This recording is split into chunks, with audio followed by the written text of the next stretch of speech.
Maldives പോകണോ, മണാലി പോകണോ, മസിനഗുഡി പോകണോ എന്നൊക്കെയാണ് നമ്മുടെ ചർച്ച. എന്നാൽ പല കാരണങ്ങൾ കൊണ്ട് വീടിൻ്റെ പുറത്തു പോലും ഇറങ്ങാൻ പറ്റാത്തവരുണ്ട്. സൊമാറ്റോയിൽ ഓർഡർ ചെയ്യണോ, സ്വിഗ്ഗിയിൽ ഓർഡർ ചെയ്യണോ, റഹ്മത്തിലെ ബിരിയാണി കഴിക്കണോ, KFC കഴിക്കണോ എന്നൊക്കെയാണ് നമ്മുടെ ചർച്ച. എന്നാൽ ഒരു ദിവസം ഒരു നേരം പോലും ഫുഡ് കിട്ടാത്തവരുണ്ട്. നമ്മൾ നമ്മുടെ വാർഡ്രോബ് തുറന്നിട്ട് നിറഞ്ഞു കിടക്കുന്ന ഡ്രസ്സ് കണ്ടിട്ട് നമ്മൾ പറയും ഇതൊക്കെ പഴയതാണ്.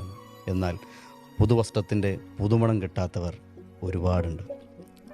നമുക്ക് നല്ല സാലറിയുള്ള ഒരു ജോബ് കിട്ടിയിട്ട് കുറച്ച് കഴിഞ്ഞ് നമ്മൾ പറയുന്നത് I hate this job, I hate this toxic corporate culture എന്നൊക്കെ പറയും. എന്നാൽ വർഷങ്ങളായിട്ട് ഇംഗ്ലീഷും പഠിച്ച് ഇൻ്റർവ്യൂ പാസ്സാവാൻ കഴിയാതെ കിടക്കുന്ന ഒരുപാട് പേരുണ്ട്. അങ്ങനെ പലരുമുണ്ട്. നമ്മളെല്ലാ ദിവസവും ആരോഗ്യത്തോടെ എഴുന്നേൽക്കുന്നുണ്ടെങ്കിൽ, നമുക്ക് മുമ്പിൽ 3 നേരം ഭക്ഷണം കിട്ടുന്നുണ്ടെങ്കിൽ, നമ്മളൊന്ന് നേരം ഇരുട്ടിയാൽ നമ്മളെവിടെയെന്ന് ചോദിക്കാൻ നമുക്ക് പാരൻസ് ഉണ്ടെങ്കിൽ, മഴയും വെയിലും കൊള്ളാതെ കിടന്നുറങ്ങാൻ നമുക്കൊരു കൂരയുണ്ടെങ്കിൽ, നമ്മൾ നന്ദിയുള്ളവരാവുക. We should be thankful, we should be grateful. That is gratitude, the most amazing, magical, powerful word, gratitude.